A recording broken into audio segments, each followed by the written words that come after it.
Danny Gottlieb is best known as the drummer in the original Pat Metheny Group. Danny appears on over 300 CDs, including 4 Grammy winners. He's worked with Chick Corea, Herbie Hancock, Randy Brecker, and Gary Sinese's Lieutenant Dan Band, to name just a few. Danny's teachers include Joe Morello, Mel Lewis, Soph, and Jack DeJohnette. He currently teaches at the University of North Florida and frequently works in the Nashville music scene. My interview with Danny Gottlieb, next on Drummer Nation. Hello everyone, my name is David Victor. I'm General Manager with the Craviato Drum Company. We wanted to offer a one-ply, solid shell product, but we wanted it to stay true to our mission of offering handmade drums of uncompromised quality built here in the USA. So take a listen to our Center Stage Series drum set. Drummers seeking a quick and easy way to muffle bass drums on the fly, look no further. Muffbone offers an effective way to instantly dial in your sound in just a few seconds while seated at the kit. Find out more at muffbone.com. My guest today is Danny Gottlieb. Thank you so much for doing the show, Danny. It's great to see you again. Yes, Michael, great to see you. Thank you for having me on. Oh, it's my honor. How have you been? Good. You know, COVID, we're all dealing, but, you know, in general, hanging in there and trying to make the best of it and, you know, do as much as we can around it. Hoping that there's a light at the end of the tunnel. You know, I keep thinking about the 1918 thing. Beth, my wife, is reading the book that was written about the that pandemic, but then we had the Roaring '20s right after it. So maybe when we get through, there'll be a resurgence and people, like my friend Ken in New York was saying, when we get live music, you'll go see any band, even if you hate it. You'll just go to hear music. I sure hope so, because none of us are working, and it's a weird thing to make a living your whole life. I'm in my 60s. I think you are too, right? Yes. Yeah, and all of a sudden, there's nothing out there. It's so rough, and you know, especially I've been lucky enough to be one of the, you know, those who also has some teaching income, so I've been able to keep that going, and I've been enjoying that, kind of on the back, you know, end of that. I didn't teach forever, and then I kind of found it later in life, which has been fun. But all of my friends, some of them left teaching jobs just to play later in life. You know, they already did that, and then all of a sudden they get stuck with this, and all our friends on Broadway and a Blue Man Group and anybody, you know, actors, musicians, we all know. So we're hoping for the best. Hope we can support each other and hang in there. Well, we're going to cover all those things you mentioned, but let's start with you're from Florida, or you're from New York. You live in Florida, but you've moved to Nashville, right? Yep. Well, it's been an interesting journey. I, you know, from New York, went to high school. Actually, born in New York, lived in New Jersey through high school, and then went to college, University of Miami. I was part of that group in the early 70s. Pat Metheny, Mark Egan, Cliff Carter, Gil Goldstein, Will Lee's dad was the dean, you know, that whole group that was at University of Miami. I was there right after you. Were you really? I should know that. Well, no, we didn't line up. You left, what, 75 or? I graduated. See, I got there in 75. And I remember seeing Rod Morgenstein's senior recital, which was basically the University of Miami rock ensemble that became the Dixie Dregs. I flew Pat Metheny in to do my senior recital. So we all just were playing music. It was amazing, yeah. And what an amazing scene. Let's touch on that. Steve Bagby was your teacher, I think? Yes, Steve Bagby and a couple of other people. You know, Fred Wickstrom was there in the percussion department. I was an awful percussionist, but I did enough just to get through. And Harry Hawthorne was there. Graham Hawthorne's dad was teaching. And studied from Harry, I did. Yeah. But what a great environment that was. You know, Jocko had just gotten picked up by Weather Report. Right. You had Ira Sullivan and all the people who fell under his influence. Yes, so important to all of us. And then every generation after that. I mean, I had students at the University of North Florida that were under Ira's tutelage. So it was kind of great to see, you know, that whole lineage. He was really, you know, like a father figure to all of us, and a lot of the saxophone players, but then and trumpet players, but trickling down to all of us, getting to hear Baker's Dozen with Bagby and Ira and Joe Diorio and Vince Maggio and that whole group, and Ronnie Miller writing all that great music. Mm-hmm. It was a lucky time for all of us. And I'm sure you felt the same in your years too. Ronnie Miller was my improv teacher, and Did you go to that Unitarian church and sit on the beanbag chairs and listen to Ira? I would sit and I played. I got to do it for about maybe a year. Beautiful. Playing, I think it was Monday nights or Monday and Wednesdays. Yeah, we just play improvised music, and people would dance or they would sit or they would just float around. And it was a Unitarian church. Of course, the weather was always beautiful in Miami. They would open the side door panels and you'd sit on beanbag chairs on the floor, and it was totally improvised music. I'll tell you how green I was when I went there as a freshman. I wasn't a freshman, but I went there and I paid my money to get in, and I said, when are they going to start? And the lady said, they have. Yes.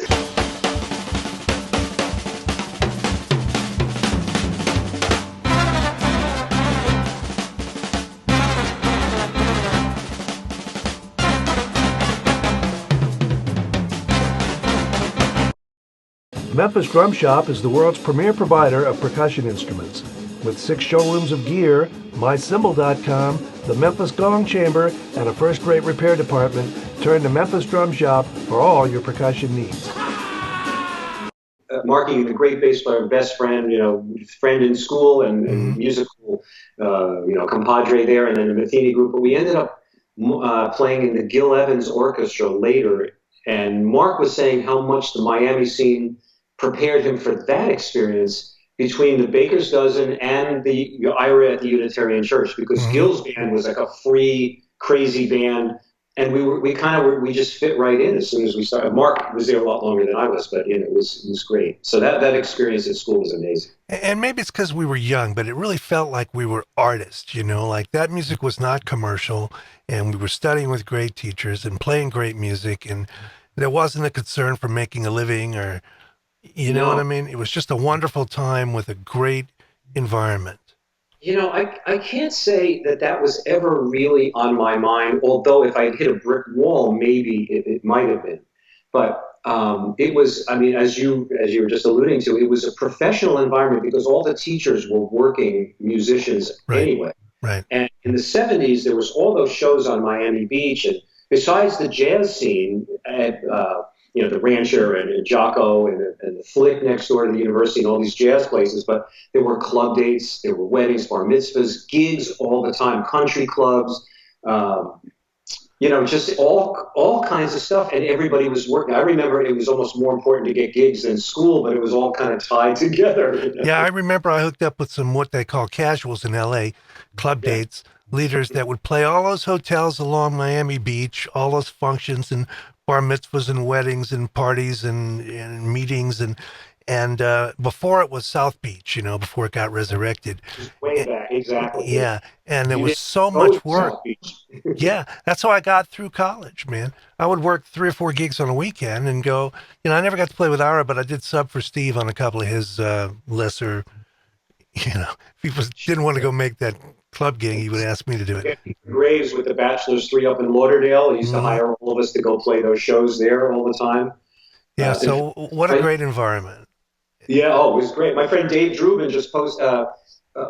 David Drubin was a drummer a couple of years older than I at Miami. We're still best friends. And my first gig out of Miami was a show playing with Bobby Rydell, a singer from the 50s who needed a drummer. And David, my great friend at school, got the gig with Frankie Avalon. So we used to see each other on the road, both 50 stars.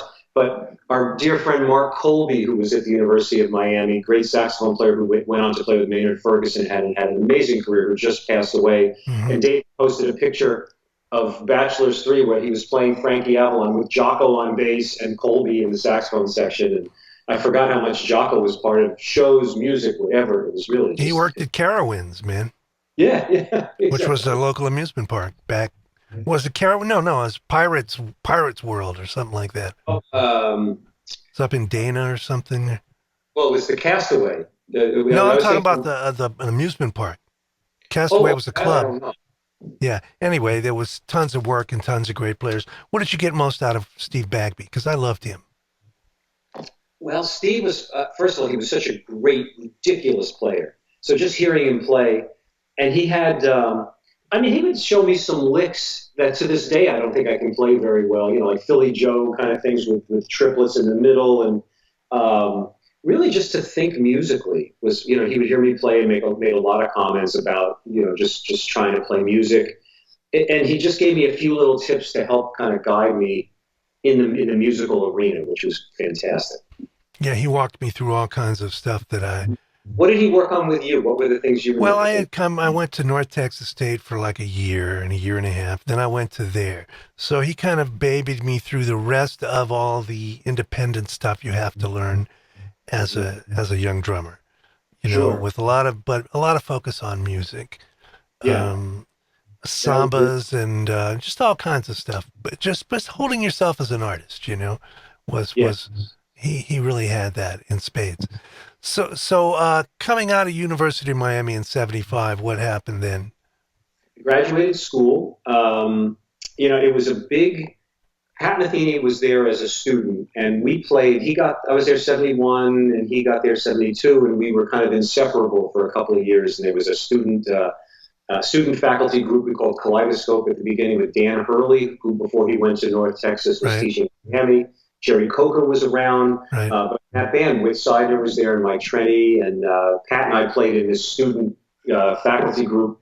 And then we would play a lot of duo things around school. And then Pat eventually, after 2 years, got a gig teaching at Berkeley in Boston. Gary Burton helped him do that at age 19. Right. So I was there at school. And just in the series of progression, 1974 was one of the greatest years of my life. Pat, sight unseen, hooked me up with a friend of his named Wayne Johnson. And I don't know if you know that name. He's a ridiculous guitar player. Yeah, okay. He played with Manhattan Transfer for years. That was his gig out of school, but he was kind of a Berkeley icon. And he had this band with Bill Molenhoff on the vibes and Dewey DeLay on bass and a singer named Olita Adams, who eventually became very popular. I know her and her husband, John Cushon, is a good friend of mine. Oh, fantastic. I only knew Olita in that time, '74, and Wayne booked a 4-week gig in Colorado Springs in a hotel and then a 6-week gig in Anchorage, Alaska. And Pat recommended me. They hired me. I flew out there.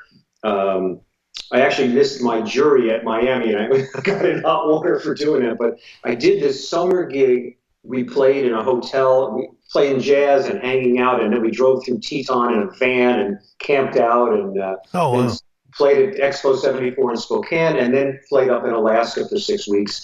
And then when it was over, it was my last year of school. And the question was, Wayne was going to continue the band. Pat Metheny was yelling at me from Boston saying, don't go back to school. What are you, crazy? Come on, come up to Boston. You got to play music. Jocko's around. And I had a nervous breakdown. It was the hardest time period for me because I wanted to play so bad. And not that I was being forced to finish school, but my parents were saying, you do what you need to do, but we really wish you finished school. Right. And I ended up staying in Miami, finishing school, and then the first thing that got offered, I was playing, like you had said, a lot of those casuals and shows. Bobby Rydell said, I'm going to Australia. You want to go to Australia? I need a drummer. And I went, yeah. And he could sing. He was great. Jocko played his show sometimes. Volare, Jocko doing his triplet, the thing over. So Pat thought I was also crazy to do a show and go on the road, but I just said, I want to work. I'm going to Australia. It was fun. And I moved up to New Jersey after school, and then eventually ended up leaving Bobby and wanted to be in New York. And my grandmother had passed away. She had an apartment in New Jersey, and I ended up living in that apartment. And just a 40-minute commute to Manhattan was enough to deter me from being on the scene, is what it felt like. Elvin would be at the Vanguard for a week, and I'd want to go in and I'd just drive through the tunnel and find a parking spot and all that. So I finally said, forget this. I got to move into Manhattan. And I did. And I ended up being some Clifford Carter's girlfriend's roommate up on 171st in Port Washington. And then... But you were from Brooklyn originally, right? What? You were from Brooklyn originally? Jersey. Jersey, okay. So you were kind of moving back home to go to Manhattan, yeah. But, we lived out there. And then ended up moving to the city. And then eventually Pat got me the gig with Gary Burton when Bob Moses left. This was 76.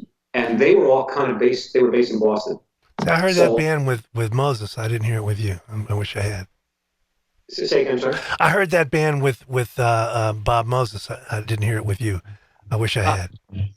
it was really fun. Yeah. I'm just going to crank up the volume a little so I can hear that. Yeah, that was. I used to follow them around like a puppy dog because Pat was in the band, and Moses still one of my heroes today. Mm-hmm. And then he left, and Pat recommended me, and I was the only one they auditioned because I knew all the songs. I knew that I'd heard them so many times. Mm-hmm. Getting the gig, and then moving to Boston so I could be closer to Pat and in that area, and basically, based out of Boston. And I stayed in Boston until Burton ended in '77, and the Metheny Group started. And then I moved back to New York in '81. My dad had taken ill and subsequently passed away not that much longer after that. I wanted to be closer to home. And then moved back into New York, got an apartment, and lived in New York from '81 to '98. And then met my wife, Beth. Mm-hmm. Who was also a drummer, percussionist. Yes, great percussionist. She was working at Disney and also teaching, and based in Orlando. And she said, "You want to move to Orlando?" And I said, that's yeah. how. Okay, I see. Yeah, and kept a little apartment in New York, which we still have on 23rd Street, with the idea that I was going to commute back and forth. But New York for me was really a networking to travel to Europe. I was a Europe guy for 20 years, more than that, 30 years, just going. I mean, I remember at one point. Why is that, Danny? Well, the gigs that I was playing were on the creative jazz side, for lack of a better explanation of it. And there was way more work in Europe. You could play all those festivals in the summer. There were jazz clubs in towns in Germany, all across the board, Switzerland, Austria, very creative scene. ECM? Yeah, it was that and just different things. It was like, it was whatever came along. A lot of people that wanted to put a group together and work couldn't get work in the States, but they'd find a promoter in Europe that would want them to tour, especially more avant-garde kind of stuff. So it was great. Okay, so you were attracted to the European scene because it was a little more free, a little more avant-garde, a little more people involved with promoting and accepting that kind of music. Well, it was that, but also there was just more work for me. And it wasn't only that, but I was very close to Joe Morello when I was growing up. And through Joe, I met Mel Lewis, and I used to hang out with Mel. And after Mel passed away in '91, I think it was, Bob Brookmeyer brought me over to play with the WDR big band as instead of Mel. And so I was getting to play. They didn't have a steady drummer for a long time before they got Hans Decker.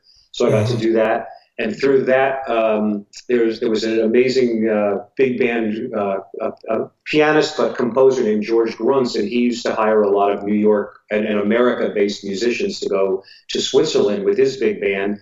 And he subsequently would do projects with the WDR in Cologne and also the NDR in Hamburg.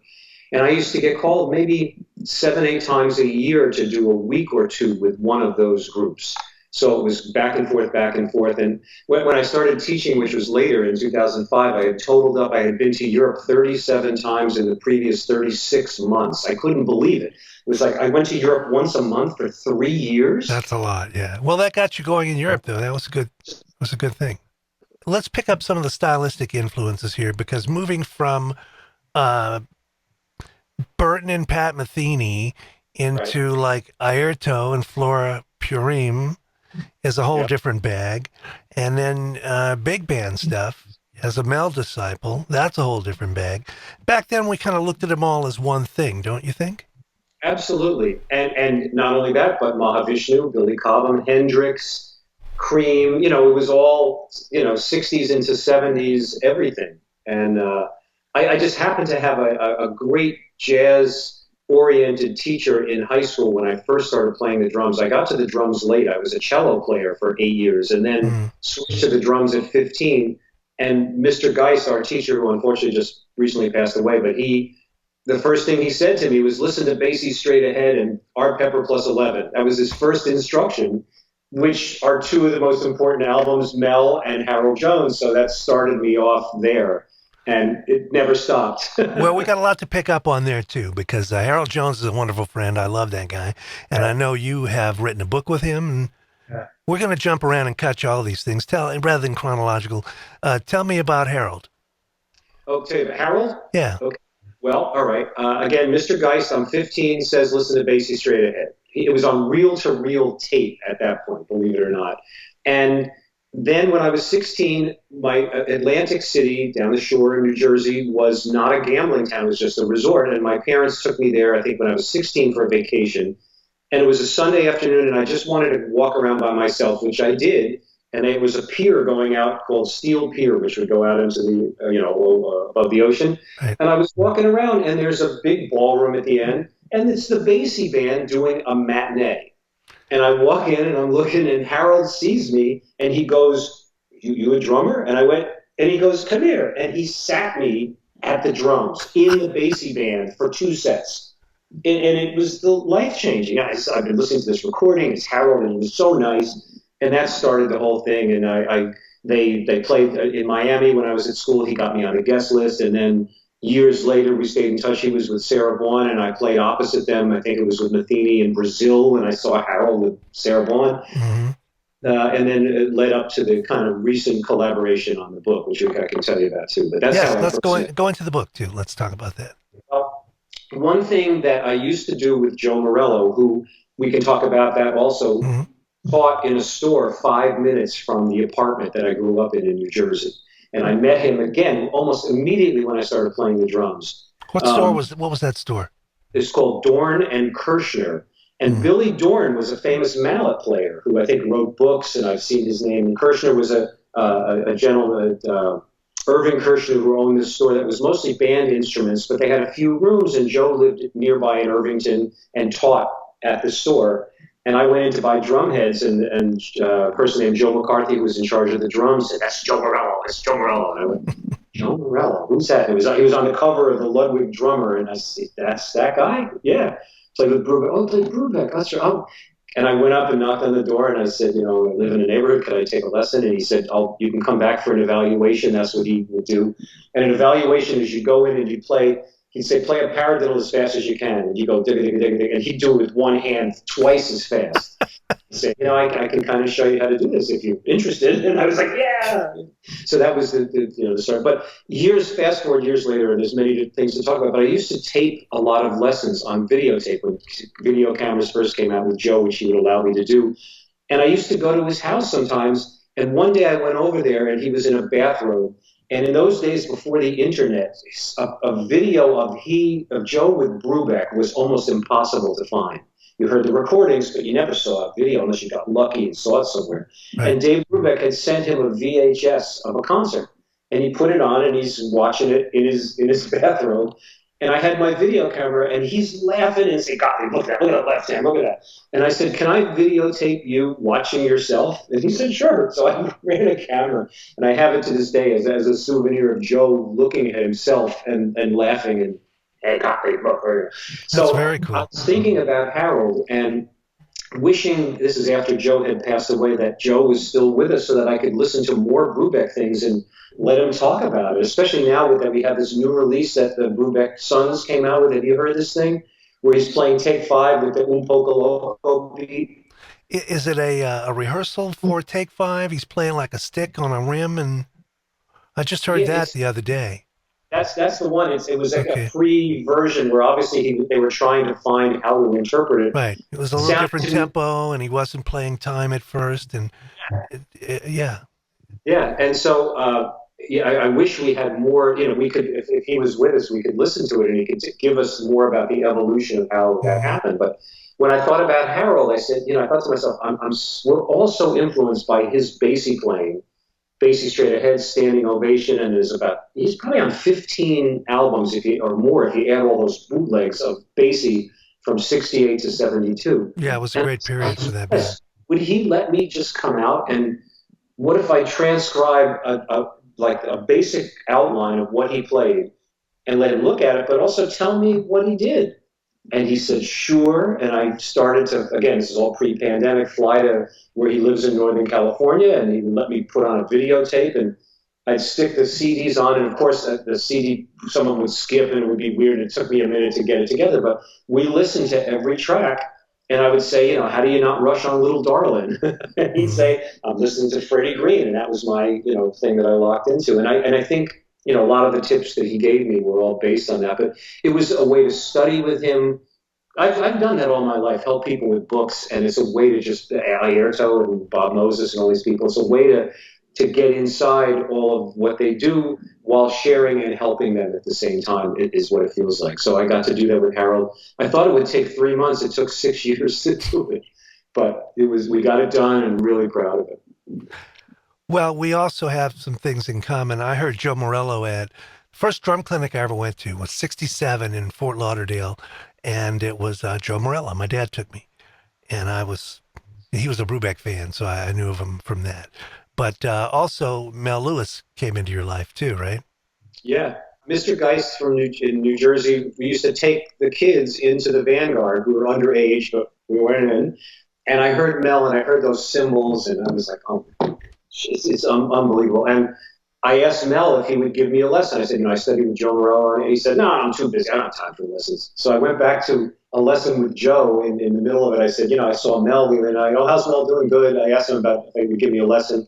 Because Joe used to encourage us to want to take other lessons too. He thought it was great. Mm-hmm. What do you mean he's too busy? Call the union and get his number. Let's call him up. So I went in the other room.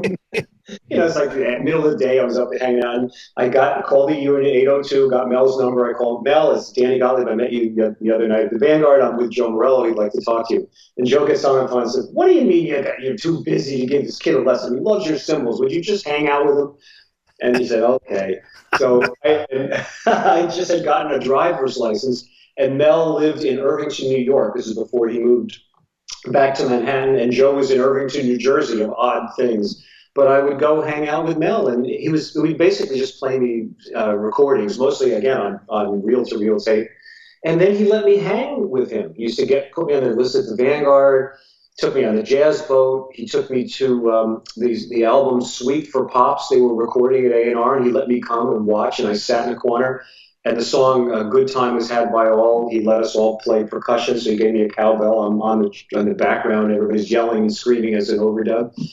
And then he took me. I just should hang with him so much. It was great. But that's a great relationship. That's not just about lessons. I had that with my real mentor, Jeff Hamilton, when I was in LA, and we're about the same age, and he would say, hey, Voss, let's go hear so-and-so, or come out to this session and be a fly on the wall, or come to my gig. And, you just hang, and you learn so much that way. Then there are always some questions you can ask, but it's not a real lesson per se, but you learn so much from that, don't you think? And so that's probably your connection with the cymbals from Jeff. I had no idea of your history with that. That's what I wanted to get to, because you're a cymbal guy, and I am too. So you mentioned going to hear Mel, and the cymbals knocked you over right away. Talk about those kind of cymbals and what that represents. Well, Mel was very verbal about it. He would tell me that he wanted to hear the highs and the lows and not a lot of middle. That was his thing that he was going for. And he liked the darker sounds as low as you could get and still hear the stick pitch, I remember. And he had Istanbul cymbals. He had gotten a set of them. He had a big band set and a small band set. I remember he had the China with 20 rivets in it. That was an A. And he told me his prized possession was an A from the 50s that had broken several times and had two pieces cut out. A China or a ride cymbal? It was a ride cymbal. Okay. And that was the cymbal that's on Terry Gibbs' Dream Van, Art Pepper Plus 11, all the Al Porcino stuff, some of the Thad and Mel things. And I had kind of went through this is when I was going to University of Miami. The first cymbals, I think I bought Zildjian at first. When I got my first drum set at 15, and then Peisty had made a Joe Morello set, which was a 20 and 18-17 and a pair of, I think it was, the hi-hats were 14s, but one was a little bigger than the other one, almost like a mini Max Roach kind of thing, and I bought that set.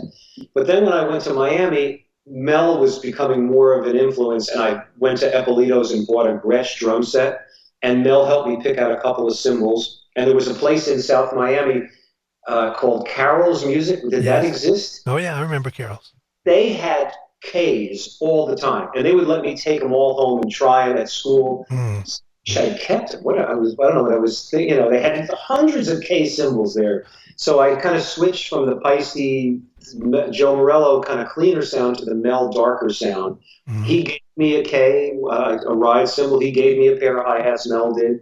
And I just had kind of an affinity for lower sounding cymbals from Mel. I'm trying to think what the evolution was. I kind of had the combination. I still had the Peisties, but I had the Mel darker Ks and a couple Zildjians through college. But it was hearing Mel play those darker cymbals. But it was his touch, just the fact that he could play fills only on cymbals and get these little colorations, or play a ballad and you play time with the cymbal. And I just the way he blended. Just a shoulder touch, just something that the expressiveness of those thin cymbals is what always killed me. You're not just hitting, and there's so much nuance in that. When I would send cymbals to artists, I would say, don't play them today and tell me how they sound tomorrow. Live with them for a couple of weeks, and we can always change them out. But bond with the thing and get to know what it does, because it opens your ears too. There's so much more musicality available to me with those kind of thin cymbals, Turkish handmade thin stuff. And did you end up with a lot of Mel cymbals? Well, yes, and now no. When Mel passed away, I went to his wife and asked if I could buy a few of them. And she had given some to different people, but the one that Mel loved was the one with the two chunks, and she still had that. And there was only one other cymbal in Mel's trap case, which was a 16-inch K with a flat bell, like a little one. And I think that was the partner cymbal that he used in the Terry Gibbs Dream Band. It was a thin one. It was. He had. But it was only 16. Yeah, it was a 16, just a nice riding kind of 16 cymbal, all covered with patina, all green. Mm-hmm. And he had. I also bought a Pang that was a 20 that I heard Mel play. I think it was with Chet Baker. I heard him play, and he used that for his small group China. And he had a pair of 13s that I got that said Zilsler on it, which was the original old K. You know more about that stuff, but that's what it said. But go ahead, our listeners don't. Yeah. Well, I said, go ahead. Our listeners don't know this. Yeah. And so I had that's what I ended up buying from Doris. And I know Adam got some cymbals and a couple other people did. And I kept them for a very, very long time. And also I became friends with Don Lamont in Orlando before he passed away. And he gave me a ride cymbal, and then I bought the rest of his cymbals. And then I ended up selling them to Charlie Watts through Maxwell, because that way the family could make some. I felt like I was hoarding these things for no reason. And Charlie's a big collector, so we ended up selling them, and everybody got some money from it. So that way, Mrs. Lewis and Mrs. Lamont could get some money for the cymbals, as opposed to me holding them sitting in a closet for no reason. Good for you. Good for you. Before we did that, I took the cymbal with two chunks out to Zildjian, and Paul Francis and Joe Polloy, who works up there, I think Joe made 20 different copies of that 20-inch ride cymbal, and various attempts at all kinds of versions, and nothing sounds like that cymbal, even with the exact specifications and the exact weight and the exact cutouts. But those cymbals are fun, and I play them quite a bit, the copies. So I still have those, but I don't, unfortunately, have any of the originals left. But I had them for a while, and they were fun to play. The one with the two chunks was already cracking again, so it really wouldn't be a play. Mel stopped playing it. He didn't even use it. That's why he was just kind of sitting around. But it's hard to reproduce old cymbals because they're old. The metal has changed. Jeff and I went to Istanbul once to work with our guys on Kenny Washington had a cymbal that was coming apart, and he wanted us to try to copy it. And it was hard to do. It was like a 22, but it had the sound of an 18 because it was all beat to death and cracked and stuff. And very hard task to try to reproduce exactly a cymbal. You don't know when you're getting it in the timeline, what it sounded like before, what it's going to sound like later. And let's not forget the guy playing them has an awful lot to do with the sound, right? Sure. And also, I was attracted to the hot sticks in the mid-'80s, which are, I got them right here. They're a nylon tip stick, and they're probably as far from a Mel stick as you could get. It's got a color on it, but it's thick and thin. And for the Joe Morello technique, the stone technique, it's the greatest stick I ever played. And I've been playing them forever. And they're nylon tips. So when I pick cymbals, I'm kind of gearing it to be a nylon tip version of a jazz cymbal or the flat cymbal. That's a whole other thing. Tell us about those sticks again. These are hot sticks, and they're made by the Hot Sticks Company. They're in Bay St. Louis, Mississippi, and I fell in love with them. Sorry, I was trying to grab a stick here. I tripping over my own stands. I have some just regal tip 5A plastic tip, but the thing is, I never thought I'd be a plastic tip guy. You probably didn't either. No, never. But they do really sound good on cymbals. They sound great. They last long, and they do. Hot Sticks does, or at least they used to make a wood tip version of the 2B, but the balance was a little different because this is with the tip stuck on it. This just has this balance that I love. I don't care for anything else other than this balance, and I've used them for. And so what's the model? It's just what's the model? It's not a 2B. It's a 2B. Yeah, it is really. Wow. It's a 2B, but it's thin. It's like a thicker version of a Regal 5A or 5B. Right. That's what I could relate it to. That's what I just had. Yeah.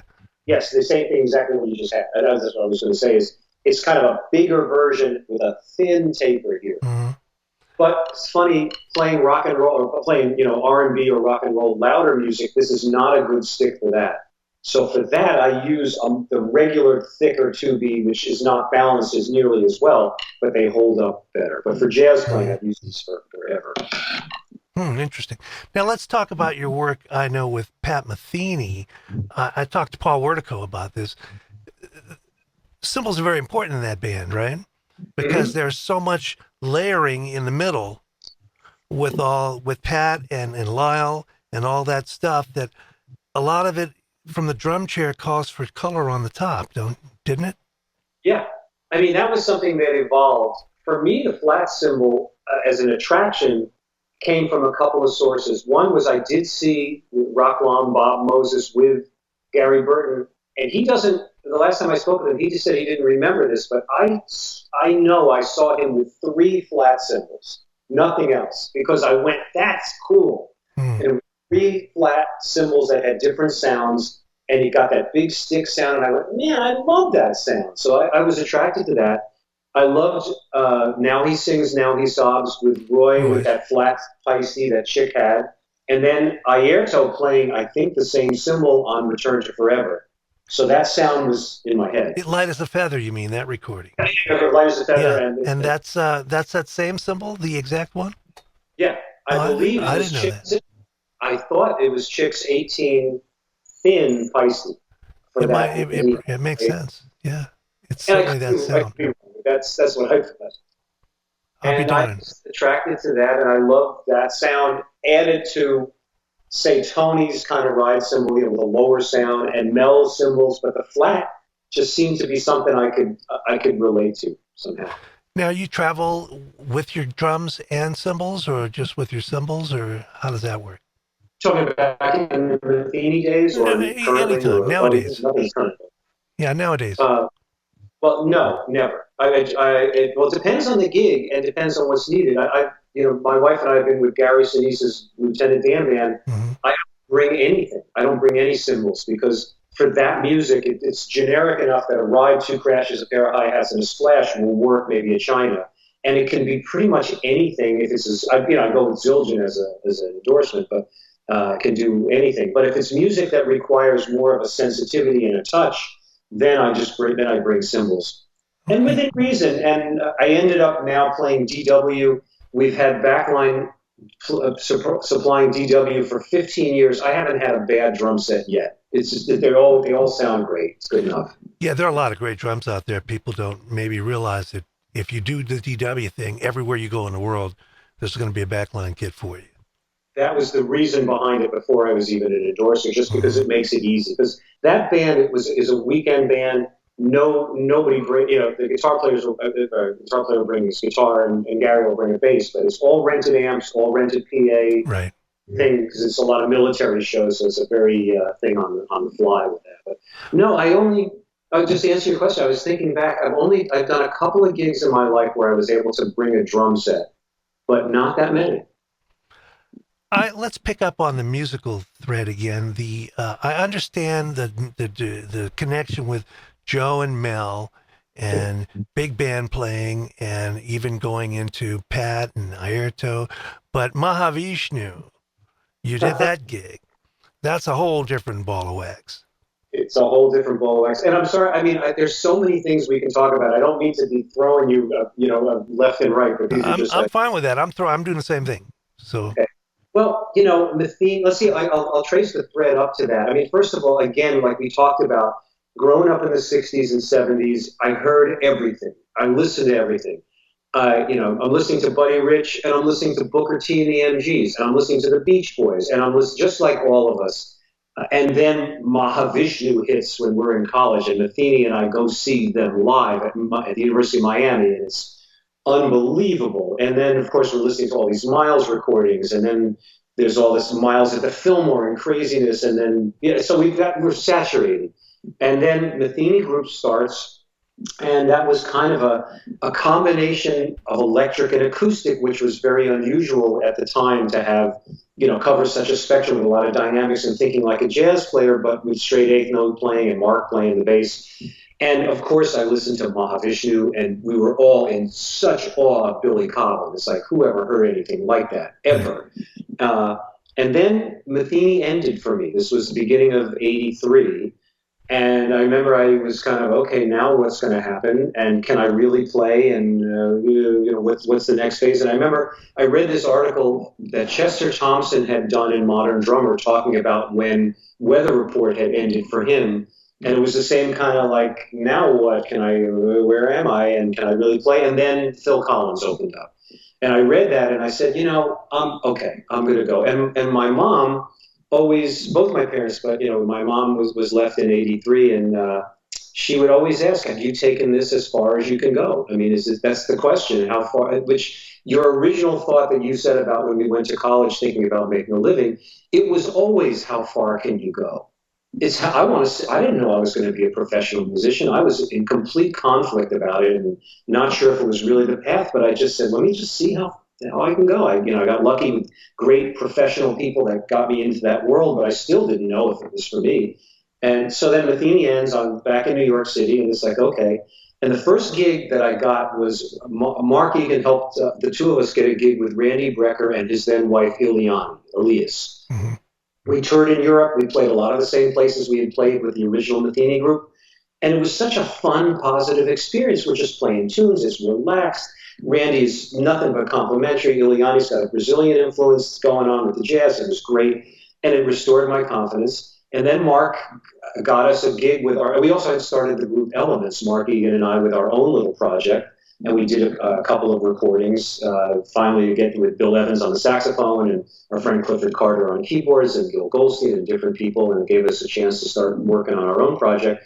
And then Elements got a gig, Mark got us a gig with the singer Michael Franks, which was great. And the Airto connection was actually on a break from Metheny in '82.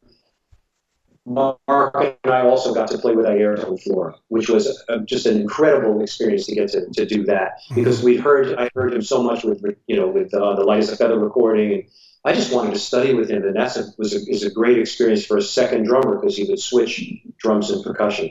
So then, I'm touring with Michael Franks. Bill Evans is the saxophone player, and we knew that he was going to leave Michael Franks to do this big Mahavishnu reunion tour with Billy. And we were all wishing him well. Mitch Foreman, a good friend from New York, was going to be playing keyboards, and Jonas Hellborg, a bass player from Sweden, that was going to be the Mahavishnu band, and it's going to be great. And then one night, Bill calls and says, John McLaughlin may call you, and we need a drummer for Mahavishnu. Billy's not doing it. And I thought, are you kidding? And like 10 minutes later, John McLaughlin says, can you fly to France tomorrow and rehearse? That's kind of like replacing Buddy on the Buddy Rich band. What? And It wasn't learning all of those, Dance of Maya. If it had been that, I would have been in big, big trouble. But it was new music, and a lot of it was written by Bill Evans and Mitch, and I knew some of these tunes, or I come close to, knowing some of these tunes. So I flew to France, and I rehearsed, and I got to play with John for a month of these huge, Montreux Jazz Festival, big North Sea, all these big things, and I did the best I could and had a great time playing, although John was not that happy with it. I could tell at the end there was something weird. And at the time, the end of the tour, they gave us a week free in a hotel I think it was in Biarritz, somewhere in the south of France, on the Basque coast, and they gave us this beautiful resort to stay in. But I was kind of enjoying the vacation and also miserable because I kept on hearing Omar's going to get the gig, and Vinny and Weckl, and they're looking at it. I'm thinking, oh God, it's not going to happen. And John came to me and he said, look, I love what you're doing, but there's some things that I really like to work with you on, and I did this with Billy Cobham years ago. I want you to go back to New York and in 2 weeks come back to where was he living? In Monte Carlo. She's living in Monte Carlo. He said, would you come back? I have 2 apartments. I want you to stay in an apartment, and we're going to play guitar and drums for a week before, or I think it was 2 weeks actually, before we go on the next leg of the tour. And I was like, yeah, great. So I went home and came back, and he would give me lessons, like Indian rhythm lessons, learning how to make subdivisions. And what he really wanted me to do was play with a lot more power and a lot more bottom end of the drum kit. I was used to that high end. Like, we never finished talking about that, but with Metheny, right, he was very conscious of the range of the guitar. He liked the flat cymbals because it stayed out of the guitar. Mm-hmm. And in fact, I heard somebody was telling me they played with Ron Carter recently, and he was another one who liked the drums to stay out of the bass range. So some people, are conscious of that, and that was the original thing. But with John, he wanted Billy, he wanted back, really hit it. So I kind of changed up my whole thing. I got the biggest sticks. I got rid of the 2 Bs. I got like 3 S big sticks. I got 2 bass drums. All I can do is booga, booga, booga, booga, booga. But I did the best I could and got big cymbals, and and then I got to play in that band for another 2 years, which was really fun, and got to do 1 recording. And there's one video of it that was released not that long ago. It was a concert at Montreux Jazz Festival. That's what it was. I think half the video is Narada Michael Walden in his version of the Mahavishnu, and the other one is the documentation of that group. So it was a great experience.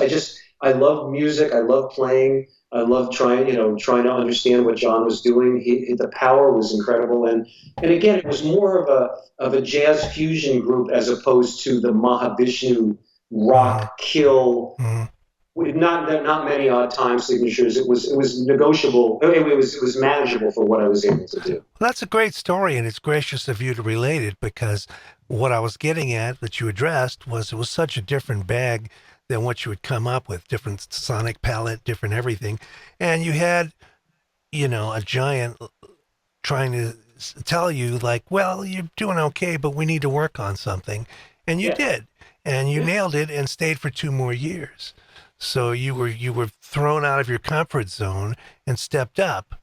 And a lot of guys might have been intimidated or challenged too much and walked another way, I wanted to do it. And also I had best friend. Everybody in that group was a good friend. Bill Evans and Mitch Foreman and Jonas and I had a great time hanging out, And so I had the support of the band, and they wanted to continue. And then Mitch subsequently left to go play with Wayne Shorter, and Jim Beard came in, and he was great too. So it was a camaraderie. It was a real band, and John was fun and nice and liked me, and he was he wanted us all to sound great. It wasn't come on man, can you get it together? It wasn't that. It was more like, hey, that's not happening to me. We just got to work harder on it. It was a very positive, good, loving environment. And to be around John McLaughlin was amazing. And plus when I was doing the 2 weeks, it was 2 weeks that we did the guitar and drums, we got into this thing. We'd get up in the morning and go for a swim in the ocean and go get a baguette at this French thing and, have a coffee. It was like a whole, thing. It was a really memorable time. Well, it was supportive, it sounds like, but still you stepped up and nailed it. Good for you. So let's talk about Danny the Educator. You've been involved in education for a long time. You're a product of it. Yeah. some great schools and great teachers. What's your take on drum set education these days? That's a wide open question, but that means you can take it anywhere you want. Yeah, I have to say, my wife Beth is really the real teacher of the two of us, and she was doing it forever. When we met, she was at Rollins College, and then later back at the University of Alabama for a while. And she was a real inspiration. She's a very meticulous teacher who studied with John Beck at Eastman. Mm-hmm. So I mean, John Beck, I think, did this, but Beth wrote down every single lesson that everybody ever did that she ever taught and what they worked on it in volumes and, organized. I'm not even close to that kind of organized, but I did learn a lot by watching her teach of how to motivate people, at least to try. And mine, I never taught. I never taught for 30 years. I was a student, that's it, and I would help people by writing books. And then when I moved to Florida, the University of South Florida, which is in Tampa, needed somebody to teach their master's students. And I don't have a master's, I only have an undergrad, but at that point you could do that. And so I started driving over there and I would teach, it was kind of once a month, and I also taught a little at Rollins. And I can't say with that little amount of time that I was that great at it, because I'd always, here's 30 things to work on, and then I'd come back and see the student in a month and they'd be like, didn't do anything. And it was kind of hard to, it wasn't like the Joe Morello every week flow. And Joe also was the kind of teacher that I was used to who, it was a very loose, sometimes the lesson would start 2 hours late, sometimes it would go 4 hours. You never knew what it was going to be. And I'm more in that than, for example, when I saw Ed Soph teaching at North Texas and he was doing half an hour lessons, it usually takes me half an hour to remember who the person is and where I am. It's kind of hard. But I got better at it, and teaching at USF was great, and I had a couple of great students that I'm still in touch with there. I finally learned, with Beth helping. And then this job at University of North Florida opened up. And at the time, you could get it, if the school would get a verification, at the time it was the Southern Association of Colleges and Schools, that they could prove that your performance level was that of a master's equivalent, they would allow you an accreditation to do it. And Barry Green, great guitar player at school, went to bat for me. This is, again, 15 years ago. You can't do it now. But I was able to land this full-time teaching position. And, the problem with education, what I saw is that a lot of times, I just go into it bright-eyed and bushy-tailed. Hey, you're playing the drums. This is great. Let me show you everything I can think of. And I still kind of have that to a point.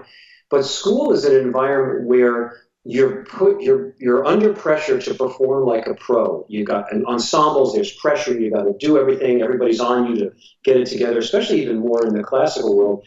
And school ends and it's a brand new ballgame. There's nothing to do. There's no job waiting, there's no recruiter.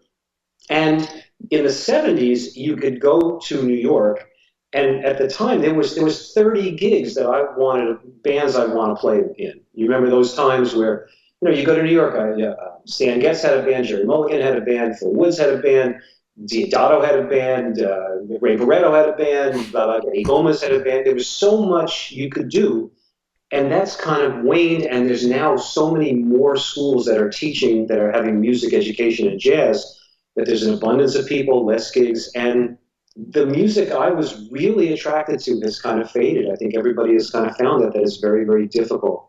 So I try to, I'm confused about it in terms of my take on education, but what I do, I feel in my heart that being an artist is a good thing to do in life. And I'm sure you feel as a drummer, it's been the greatest life. And I don't know what I would have fit into if I wasn't a full-time musician. I was one of the lucky ones. But I pretty much tell everybody that wants to go get a degree, this is college level, a degree, please be aware of what you're in for when you graduate. You are going to be competing with everybody on the planet. We're working on bebop music predominantly, which is such a small little spectrum of what the main thing is. We have sophomore, junior barriers where you have to learn all the things you are in Misty and, standards, when in reality what you need is uptown funk and, more contemporary songs. And I guess assuming that people will find it on their own, but I want students to be aware of it. And my big question is, do you do two things at this point when you're going to school? Do you prepare to have a job where you can make money? and also play music. And I've seen kind of all versions of it. I've got a couple students who went and got undergrad, got their master's, now are working in a different career, but have not stopped music, and in fact use their other career to finance their music life. Right. And then I've seen other people that midstream switch it up, get a different degree. And then I've seen other people that just follow the music course, get their master's, move to a big city or wherever they're going to be, and find a way to piece together writing, producing, composing, teaching, and all of it, and they somehow come up with a life. But I don't want anybody to be under any misconception that it's so easy and you're going to come out of school and everything's going to be great. Well, I left that open on purpose to go wherever you liked, and you took it right where I wanted to go, which is the 800-pound gorilla in the room is where are all these great kids going. Education part of it's nailing it. The kids are coming out great, but there's not really very much opportunity for them. And you've addressed it. You've hit it spot on. I knew guys, I moved to LA in the 80s, and not New York, but I ended up studying with Jeff, and I knew other kids who were studying with him who were in college to get a liberal arts degree or something. And they were in LA or New York or a hub where you can seek out the masters and go hear them play and take private lessons from them and get involved in that community. But you also have an education in another topic that might help you. Now, then there's something else. I've been following. I need to know more about this person I'm going to mention. I just met him because I got lucky enough to do a little session for him. It's a gentleman named Gordy Haab, Haab, and this guy is composing the greatest Star Wars music I ever heard. He's become a game composer for all these video games, and I got called to do a little session here in Nashville to play on a Star Wars recording. I didn't know what it was going to be. And it turned out to be one of these newer games that got released. And this guy, I think, went from being just a performer to a writer to a monstrous writer. And from what I'm reading, they're predicting he's going to take over for John Williams in that arena. And he's recording these big orchestras. My experience was kind of funny because they sent me demo takes of what I had to play, but I didn't have charts. So I wrote out everything I thought I was going to play, and then I go to the session, and the charts are completely the stuff I thought I was going to play. It's machine. What I thought was machine, I have to play, and some of it for me, and I'm like, oh, how am I going to work this out? And so I got close, and then they said, well, that's great. We got it all on tape. It's good enough. It's with a click. Now do whatever you want. And then I kind of went back and did my thing, and I think they used that. And I never heard the final, but I just saw he posted something the other day, and it was some of the most amazing music I ever heard in my life. It's like orchestra thing. And I'm just thinking, if you want to go in a creative direction, there's that, and then we have Jacob Collier to deal with. Oh, man. That kid's a genius, man. That he's so deep, and I mean, he goes to Berkeley and lectures, and he's over their heads, and he's like 22, with a couple of Grammys under his belt. Yeah. So you've got that. You've got the gosh, what do I do with my life, and how can I make a living as a drummer? And then you've got these other things. It may not just be the drums anymore. Right. And I can't say that I mean, what I think I'm attracted to, if I were doing it again, although I don't know if I really would do this, is when we had the gyms open and you'd hear, like tracks, from dance classes and stuff, some of the programming to me reminds me of how I would orchestrate a drum kit. The more integrated or more complicated involved kind of programming where you got to with symbols and things. I almost feel like I would be a programmer in the same way I would play creatively. And I think I get that with Jacob Collier, the way he kind of molds stuff. It reminds me of, if I could do that and hear it that way, that's how I played on the drums, or something like that. Mm-hmm. So I think maybe with modern technology, for those kids coming up today who can play the drums and learn about it, but also use modern technology to kind of go into the modern arena, I think that's going to lead to something. And then on the other hand, on top of this, when you go back and you listen, I don't know if you feel the same way, but I go back and I listen to some of the great classic recordings. Just listen to Sinatra recordings, or Terry Gibbs Dream Band, or Thad and Mel, or Joe with Brubeck, or Louis Armstrong, or Sarah Vaughan, or Harold with Basie, and I get goosebumps. And I go, if I heard somebody playing like that, how would you not like that? Right. So I'm thinking maybe post-pandemic, 1918, we did have the Roaring '20s and the '20s. Maybe there's, again, like I mentioned before, maybe there's something good ahead here where artists will continue to flourish, and maybe there's a life. But I don't think I would bank on it going to school without something else to make money, because I just think these days, now pandemic's another issue, but I think it's just it's hard. It's hard unless you want to, tough it out and figure out a way to do it. So I'm confused, because in our day, you were looked at like you were selling out. What do you mean you're going to do something else too? You got to give it your all. And I still in my heart sort of feel that way, but I'm not sure if I would advise a student to do that. I would agree 100% with you on that. And that's probably a good place to leave it, man. That's realistic, but positive. Yeah, realistic and positive, and to enjoy music. I still love it. I study it. I listen to it. I'm inspired. I have a great time playing. And if you don't get the goosebumps when you hear great stuff, if it doesn't move you to tears, if it doesn't really inspire you, you're probably not going to do that for a living, right. And I don't think the guys 50 years ago gave any thought to that whatsoever. No, because it was more wide open, I think. I don't think they ever thought, well, how can I make a living at this? They just jumped in. Yeah. I mean, I remember reading Elvin an interview saying I was prepared. I was going to do anything I had to do to play music. I don't care what I had to do. Mm-hmm. Yeah, Ignacio Baroa told me when he was in Cuba, if they limited it to where he could have to only practice in a bathroom somewhere, that's what he would do. He was going to be a drummer. So, but you can do all these other things too, and most of the happiest guys I know have full lives. Yeah. You can't just live for the drums. Right. All right. Anything else you want to cover? What else? Thinking about, I just have fun studying drummers. I see a lot of other people doing it too. I just saw that John Riley had posted some, he had a student that wrote the Philly Joe Jones book. They did 1 million transcriptions. I went on YouTube to see how many of those solos I could find, and almost every one, the song is on YouTube. So now that we have that book, I advise, instead of doing one transcription a semester, why don't you try one a week? It's there in the book, and you can get a chance to check out music. And John recently posted something where he was showing his take on Philly Joe, and there's some great stuff in there. It's really fun to see people, analyze, what other drummers have done. And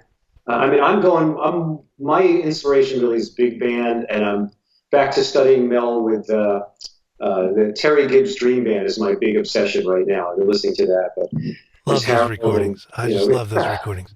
And another one you mentioned I love was with Mel was the Art Pepper Plus 11.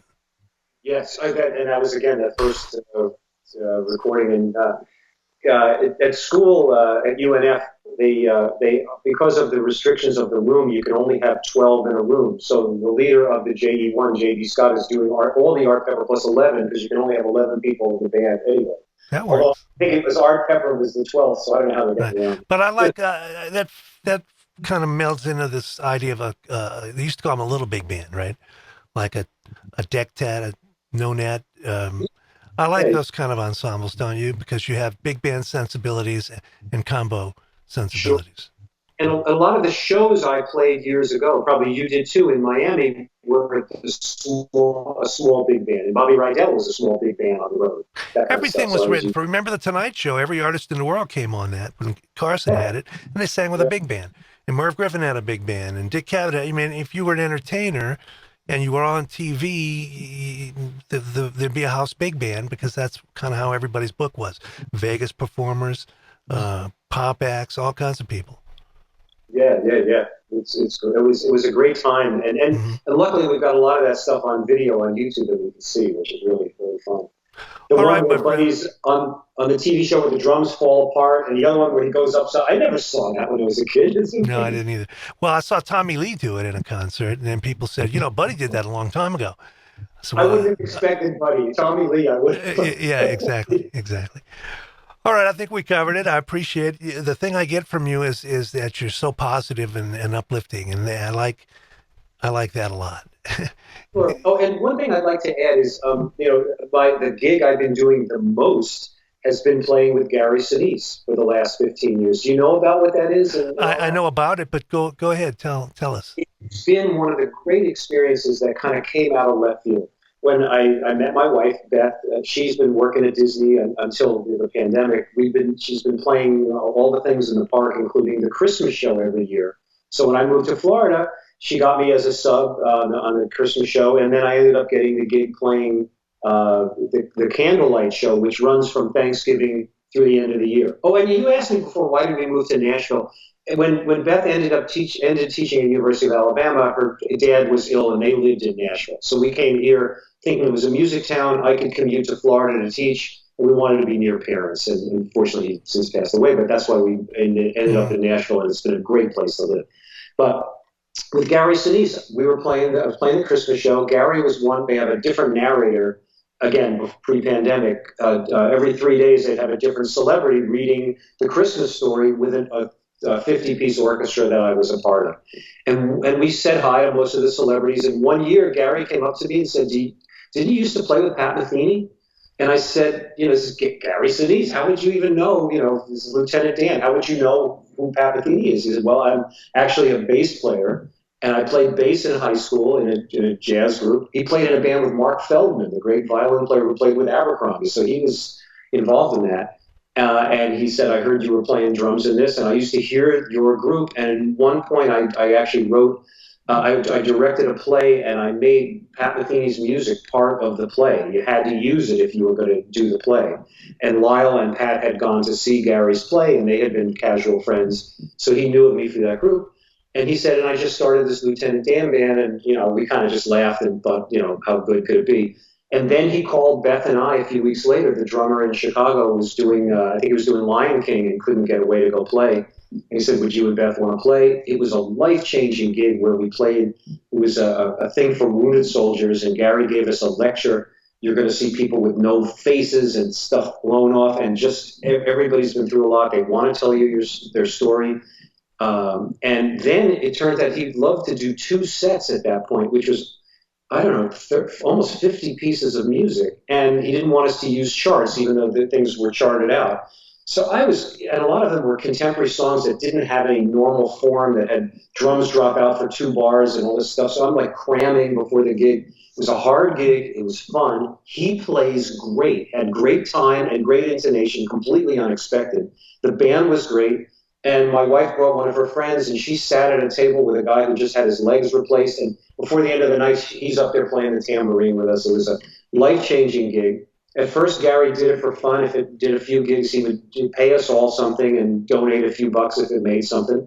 Then it started to get much more popular. We played big casinos and big gigs and, kind of everything, and a lot of USO shows. And then the first quadruple amputee came back from, I think it was from Iraq, and a group in New York wanted to build a home for the soldier. First time someone had survived with no arms and no legs. So Gary donated the band. We played at Brooklyn College. They raised money. They built a home. He partnered with these groups to do more, and then at one point felt he couldn't control where the money was going. So he severed ties, started his own foundation, went through the roof. And it's become, they're up to 65 homes now. Great. But all of these, first responders, there was the first time the fires were in Santa Rosa, we played a concert there. There was the shooting and the fires in Ventura, we played a concert for them. The hurricane in Houston, we played there. Puerto Rico, we played there. So it's kind of a philanthropic, do good, help everybody. He adopted this program called Snowball Express, where they fly, I think it was 1,800 kids that lost a parent, Gold Star children, to Disney World as a bonding thing for 4 days. American Airlines is a big sponsor, and we would play a concert for them. So it's been 15 years of this experience that is not like you couldn't even find a gig like that, where we were this summer we were supposed to do our 500th concert, and unfortunately with the pandemic, this past summer we couldn't do it. But we've played 500 gigs, and the leader never made a dime. I never heard of anything like that. No, that's beautiful.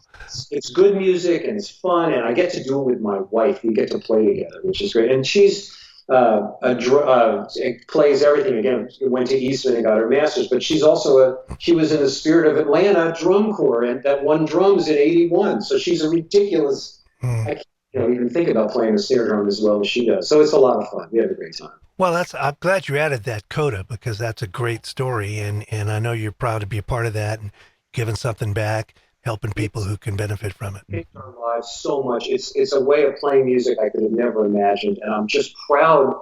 He's this kind of guy who gets stuff done.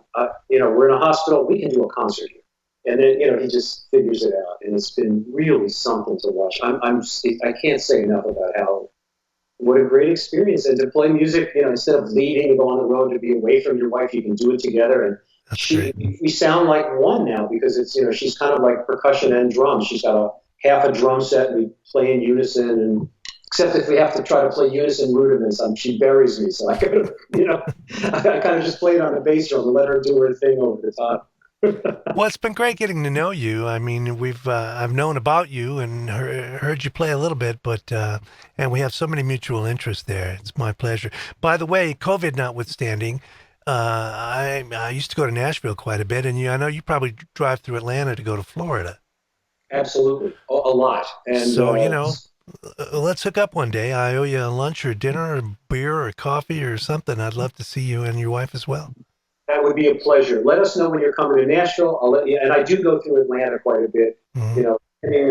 I've taken the risk and been flying, and so far it's been okay. So Southwest they still have the middle seat open, and everything's good there. But I will come through Atlanta, and it's a pleasure to get to know you. And again, I got to lucky enough to see the Kathy Rich and her husband Greg's thing. Weren't they fun? I was going to watch for 1 minute, and I just could not stop watching. It was so entertaining and so much fun. So all of these, I'll go back and check out more. But it's really an honor to be part of it. Thank you so much for keeping us all connected. All right, brother. The honor is mine. We'll talk soon. Thanks, Danny.